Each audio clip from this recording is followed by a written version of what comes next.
ನಮಸ್ಕಾರ ವಿದ್ಯಾರ್ಥಿಗಳೇ, ಪ್ರಥಮ PUCಯ ಕಿರುಪರೀಕ್ಷೆ 1ಕ್ಕೆ ಸಂಬಂಧಿಸಿದಂತಹ ಒಂದು ಪ್ರಶ್ನೆ ಪತ್ರಿಕೆ. ಇದು ಅರ್ಥಶಾಸ್ತ್ರಕ್ಕೆ ಸಂಬಂಧಿಸಿರುವಂತಹದ್ದು.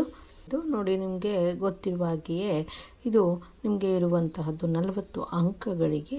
ಇದು ಒಂದು ಪ್ರಥಮ ಕಿರುಪರೀಕ್ಷೆ 2026 ಮತ್ತು 27ಕ್ಕೆ ಸಂಬಂಧಿಸಿದಂತೆ. ಹಾಗಿದ್ರೆ ಅರ್ಥಶಾಸ್ತ್ರಕ್ಕೆ ಸಂಬಂಧಿಸಿದಂತಹ ಒಂದು ಕಿರುಪರೀಕ್ಷೆಯ ಪ್ರಶ್ನೆ ಪತ್ರಿಕೆಯನ್ನು ನಾವು ಇಲ್ಲಿ ನೋಡ್ತಾ ಹೋಗೋಣ. ನೋಡಿ, ಸರಿಯಾದ ಉತ್ತರವನ್ನು ಆರಿಸಿ ಬರೆಯಿರಿ ಅಂತ ಇದೆ. ಇಲ್ಲಿ ಕೂಡ ಅಷ್ಟೇ, ಏನು ಅಂದರೆ 3 ಅಂಕಗಳು ನಿಮಗೆ ಇರುತ್ತೆ, ಮಲ್ಟಿಪಲ್ ಚಾಯ್ಸ್ ಕ್ವಶನ್ಸು.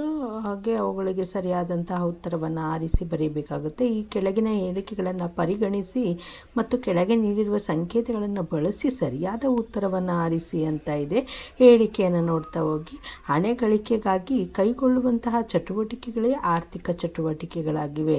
ಇನ್ನು ಹೇಳಿಕೆ 2ರಲ್ಲಿ ಅರ್ಥಶಾಸ್ತ್ರಜ್ಞರು ಇದನ್ನೇ ದೈನಂದಿನ ಜೀವನ ವ್ಯವಹಾರ ಅಂತ ಹೇಳ್ಬಿಟ್ಟು ಕರೆದಿದ್ದಾರೆ ಅನ್ನುವಂಥದ್ದು. ಇನ್ನು ಸಂಕೇತಗಳನ್ನು ನೋಡೋದಾದರೆ ಹೇಳಿಕೆ 1 ಸರಿಯಾಗಿದೆ ಮತ್ತು ಹೇಳಿಕೆ 2 ಸರಿಯಾಗಿಲ್ಲ. ಬಿ, ಹೇಳಿಕೆ 2 ಸರಿಯಾಗಿದೆ ಮತ್ತು ಹೇಳಿಕೆ 1 ಸರಿಯಾಗಿಲ್ಲ. ಹೇಳಿಕೆ 1 ಮತ್ತು 2 ಎರಡೂ ಸರಿಯಾಗಿವೆ, ಹೇಳಿಕೆ 1 ಮತ್ತು 2 ಸರಿಯಾಗಿಲ್ಲ ಅನ್ನುವಂಥದ್ದು. ಹಾಗಿದ್ರೆ ಇವುಗಳ ಉತ್ತರವನ್ನು ನೀವು ನೋಡಿಬಿಟ್ಟು ಸರಿಯಾದ ಯಾವುದು ಅಂತ ಹೇಳಿ ನಿಮಗೆ ನಿಮ್ಮ ಕಾಲೇಜಿನಲ್ಲಿ ನೀಡಿರುವಂತಹ ಒಂದು ಇನ್ಸ್ಟ್ರಕ್ಷನ್ ಪ್ರಕಾರ ನೋಡಿ ಅದರ ಒಂದು ಉತ್ತರವನ್ನು ಬರಿತೀರಾ ಅಂತ ಭಾವಿಸ್ತೇನೆ.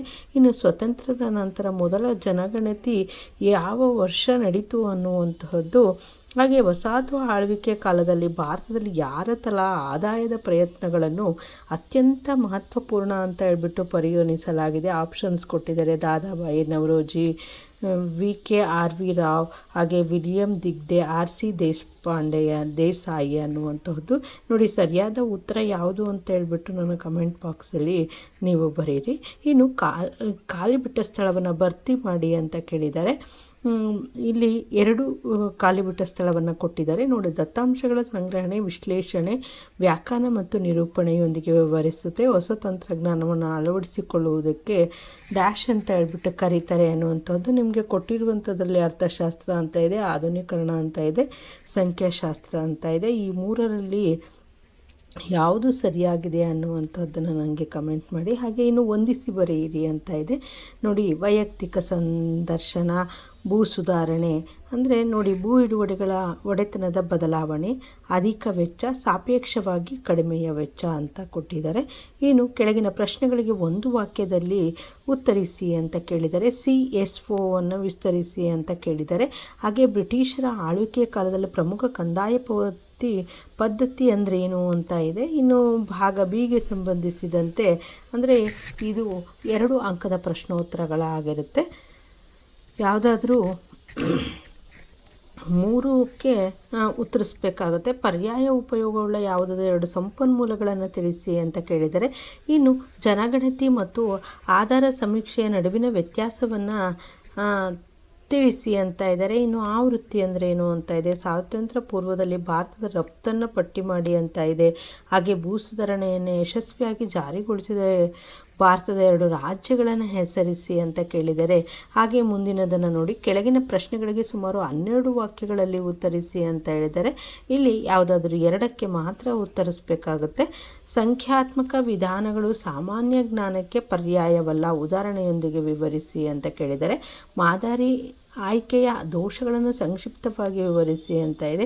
ಸ್ವಾತಂತ್ರ್ಯ ಪೂರ್ವದಲ್ಲಿ ಭಾರತದ ಉದ್ಯೋಗ ರಚನೆಯ ಪ್ರಮುಖ ಲಕ್ಷಣಗಳನ್ನು ಗುರುತಿಸಿ ಅಂತ ಇದೆ. ಇನ್ನು ಸಹಾಯಧನ ನೀತಿಯ ಆರ್ಥಿಕ ಸಮರ್ಥನೆಯನ್ನು ಬರೆಯಿರಿ ಅಂತ ಕೇಳಿದರೆ. ಯಾವುದಾದ್ರೂ 2ಕ್ಕೆ ಮಾತ್ರ ಬರೀಬೇಕಾಗುತ್ತದೆ. ಇನ್ನು ಡಿಗೆ ಸಂಬಂಧಿಸಿದಂತೆ ನೋಡ್ತಾ ಹೋಗೋಣ. ಕೆಳಗಿನ ಪ್ರಶ್ನೆಗಳಿಗೆ ಸುಮಾರು 20 ವಾಕ್ಯಗಳಲ್ಲಿ ಉತ್ತರಿಸಿ ಅಂತ ಕೇಳಿದರೆ. ಯಾವುದಾದರೂ 2 ಅಂತ ಇದೆ. ನಿಜ ಜೀವನದಲ್ಲಿ ನಾವು ಅಲ್ಲಾದೀನ್ನಷ್ಟು ಅದೃಷ್ಟವಂತರಾಗಲು ಸಾಧ್ಯವಿಲ್ಲ, ಸಮರ್ಥಿಸಿ ಅಂತ ಕೇಳಿದರೆ. ನೋಡಿ, ಇಲ್ಲಿ ಇರುವಂಥದ್ದು 6 ಅಂಕಗಳಿಗೆ ಇರುವಂತಹ ಪ್ರಶ್ನೆ ಇದು. ಇನ್ನು ಆವೃತ್ತಿ ವಿತರಣೆಯನ್ನು ತಯಾರಿಸುವಾಗ ಉಂಟಾದ 5 ಪ್ರಶ್ನೆಗಳನ್ನು ಪಟ್ಟಿ ಮಾಡಿ ಅವುಗಳಲ್ಲಿ ಯಾವುದಾದರೂ 2 ಸಂಕ್ಷಿಪ್ತವಾಗಿ ವಿವರಿಸಿ ಅಂತ ಕೇಳಿದರೆ, ವಸಾಹತುಶಾಹಿ ಆಳ್ವಿಕೆಯಲ್ಲಿ ಭಾರತದ ಕೃಷಿ ವಲಯದ ಸ್ಥಿತಿಗತಿಯನ್ನು ವಿವರಿಸಿ ಅಂತ ಕೇಳಿದರೆ, ಇನ್ನು ಪಂಚವಾರ್ಷಿಕ ಯೋಜನೆಗಳನ್ನು ಗುರಿಗಳನ್ನು ವಿವರಿಸಿ ಅಂತ ಇದೆ. ಭಾಗ ಹೀಗೆ ಸಂಬಂಧಿಸಿದಂತೆ ನೋಡ್ತಾ ಹೋಗೋಣ. ಕಾರ್ಯಭಾರ ಮತ್ತು ನಿಯೋಜನಾ ಆಧಾರಿತ ಪ್ರಶ್ನೆಗಳು ಯಾವುದಾದರೂ ಒಂದಕ್ಕೆ ಬರೆಯಬೇಕಾಗುತ್ತೆ. 2 ಕೊಟ್ಟಿದ್ದಾರೆ. ಶಾಲೆಗಳಲ್ಲಿ ಮಧ್ಯಾಹ್ನದ ಬಿಸಿಯೂಟ ಯೋಜನೆ ಬಗ್ಗೆ ಸಮೀಕ್ಷೆ ನಡೆಸಲು ಯಾವುದಾದರೂ 5 ಪ್ರಶ್ನೆಗಳನ್ನು ರಚಿಸಿ ಅಂತ ಕೇಳಿದ್ದಾರೆ. ಹಾಗೆ ಈ ಕೆಳಗಿನ ಪಟ್ಟಿಯಿಂದ ಸಾರ್ವಜನಿಕ ವಲಯದ ಕೈಗಾರಿಕೆಗಳು ಖಾಸಗಿ ವಲಯದ ಕೈಗಾರಿಕೆಗಳನ್ನು ಗುರುತಿಸಿ ಅಂತ ಕೇಳಿದ್ದಾರೆ. ಇಲ್ಲಿ ಕೊಟ್ಟಿರುವಂತಹವುಗಳನ್ನು ನೀಟಾಗಿ ಗಮನಿಸಿಬಿಟ್ಟು ಸರಿಯಾಗಿ ಉತ್ತರವನ್ನು ನೀವು ಬರೀಬೇಕಾಗುತ್ತೆ. ಇಷ್ಟು ನಿಮ್ಮ ಒಂದು ಅರ್ಥಶಾಸ್ತ್ರಕ್ಕೆ ಸಂಬಂಧಿಸಿದಂತಹ 5ನೆಯ ಒಂದು ದಿನಾಂಕದಂದು ನಡೆದಂತಹ ಒಂದು ಪ್ರಶ್ನೆ ಪತ್ರಿಕೆಯ ಇದಾಗಿತ್ತು ಪ್ರಥಮ PUCಯು. ಧನ್ಯವಾದಗಳು.